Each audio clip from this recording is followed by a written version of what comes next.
For better or worse, Equatorial Guinea is a unique country. It's one of the richest nations in Africa, yet its people are among the poorest in the world.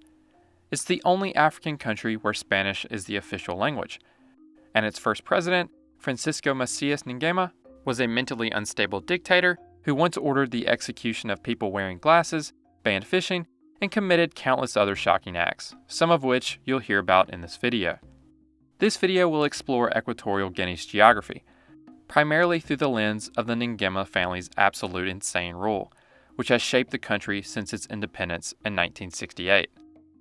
We'll start with Francisco Macias Nguema, also known simply as Macias. He was in charge right after Spain granted Equatorial Guinea independence in 1968, making it the last African country to gain independence from Spain.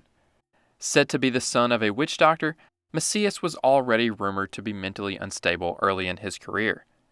He reportedly checked himself into a psychiatric hospital at one point, but that didn't stop him from running and winning the presidency in 1968. At first, Macias was pro-Spain, but that changed fast. He became fiercely anti-Spanish, banned the use of Spanish in official settings, and tried to make his native language Fang, one of nearly a dozen native languages in Equatorial Guinea, the national language. In 1976, he began forcing the population to replace their Hispanic names with African ones. From there, things spiraled. Macias developed extreme paranoia. He believed plots against him were everywhere, within his government, his family, and even among villagers. He ordered the mass execution of government ministers, National Assembly members, officials, and even his own relatives. Accountants, intellectuals, skilled professionals were singled out. He even banned the word intellectual.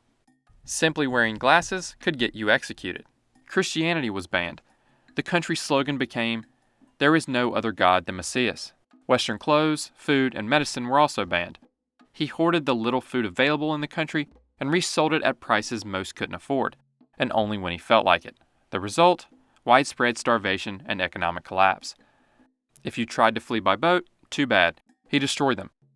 In one of his most infamous acts, he ordered the execution of over 150 people inside the National Football Stadium by hanging, shooting, and even being eaten alive by red ants.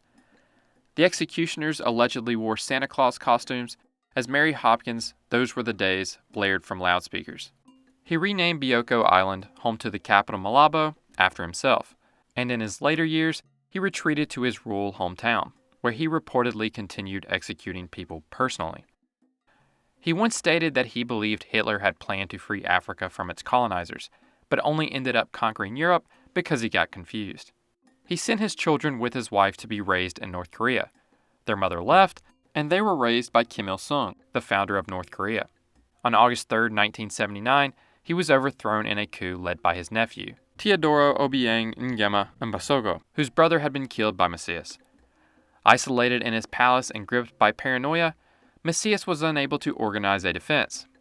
After a failed attempt to resist, he fled into the jungle of Rio Muni, the Equatorial Guinea mainland, possibly seeking exile.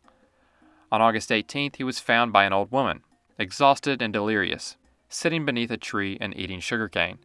Obiang's troops soon arrived, arrested him, and discovered his nearby car stuffed with suitcases containing $4 million in cash. Before fleeing, Macias had reportedly burned $100 million, a massive portion of the country's cash reserves, as an act of revenge. He was tried and executed by firing squad on September 29, 1979, by hired Moroccan soldiers. Equatorial Guinean soldiers refused to shoot him because Macias told them his ghost would haunt them if they did. By the end of his rule, the country was in ruins. Estimates vary, but as many as 80,000 people had been killed, and nearly half of Equatorial Guinea's remaining population of 215,000 had fled the country. Over half the population had also been arrested or had lost a relative, and the economy had collapsed. Per capita income dropped from $1,420 to $70. Infant mortality rose to 60%, and life expectancy fell to around 30 years. Obiang took power and has remained president ever since. His early rule marked a shift from the extreme brutality of his uncle's regime with some restoration of order and basic services. However, over time, Obiang consolidated power and established an authoritarian system of his own. In the 1990s, the discovery of major offshore oil reserves transformed the country's economy. Equatorial Guinea experienced rapid growth as billions of dollars in oil revenue poured in, making it one of the wealthiest countries in Africa on paper. Depending on the source, between 2005 and 2008, Equatorial Guinea had the highest GDP per capita in Africa, with some estimates putting it at around $20,000 at the peak of its oil production. Despite this paper wealth, most of the population continued to live in poverty due to extreme inequality. Today, the GDP per capita is only about a third of what it was at its peak, roughly $6,500, but it's still one of the highest in Africa. Some reports suggest that around 70% of the population survive on just $1 a day. Since taking power in 1979, Obiang has ruled Equatorial Guinea without genuine democracy.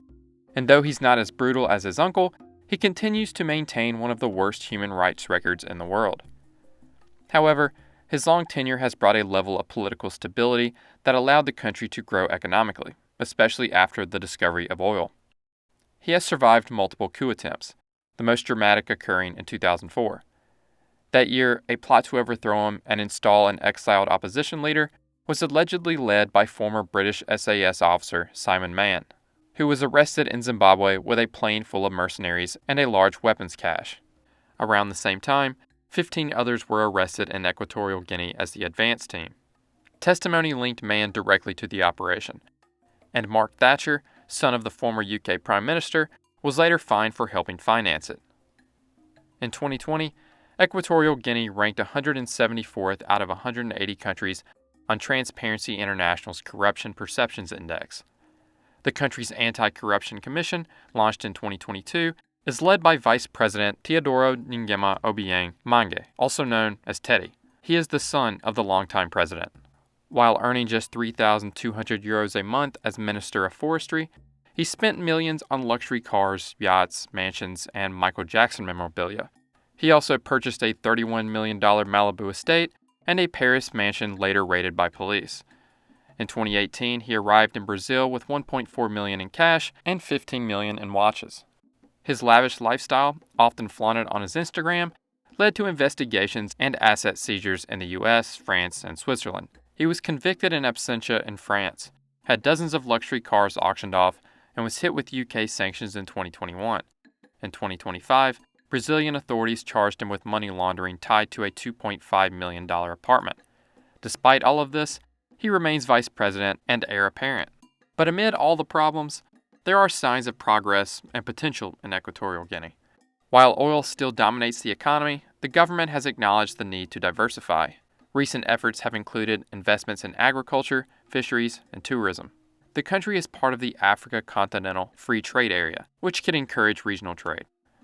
Literacy rates have been steadily increasing, with official rates above 90%. The government has launched campaigns to promote free and compulsory education. Its population has more than rebounded to about 1.9 million. There's been progress in access to healthcare and vaccination programs, especially in urban areas. The death penalty was banned in 2022. There are efforts to preserve and promote indigenous languages like Fang and Bui, alongside its official languages of Spanish, French, and Portuguese.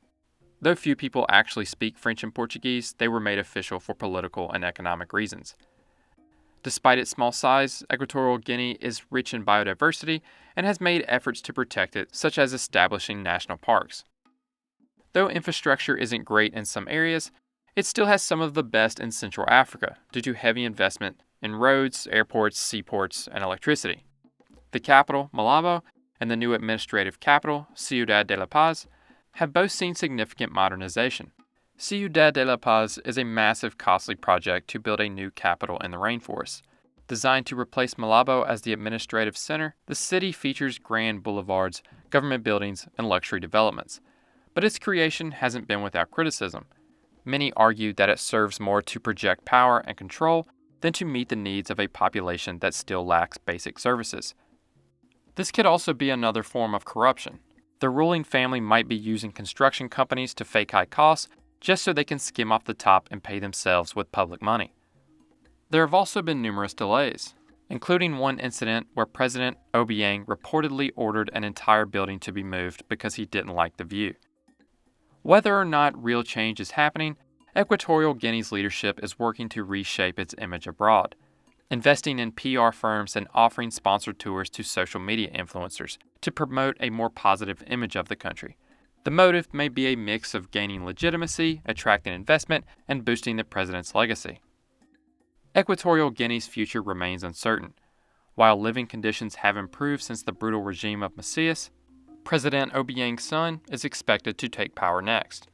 Given his reputation and the deeply rooted corruption, real change seems unlikely anytime soon. But only time will tell what lies ahead for Equatorial Guinea. If you're interested in Equatorial Guinea and the Spanish language, I've been working on a project the last few months that may interest you. I've been learning Spanish for the last year with the goal of eventually dubbing my own videos. The method I've primarily been using is comprehensible input, after spending far too much time on popular apps. So instead of memorizing grammar rules, with this method, you'll read and absorb the language in context, making learning easier and effective. But when I started using this method, I had a problem finding interesting content to read at the lower fluency levels. Every source I could find was a boring story or a children's book. So I created something I wish I had months ago. It's a website filled with content I'm interested in at the beginner to intermediate levels, and I can only assume since you're watching this video, the topics will be interesting to you as well. And right now, everything is completely free. Type in notboringspanish.com or click the link in the description. And that's all for this video. Thank you all for watching. I'll see you in the next one.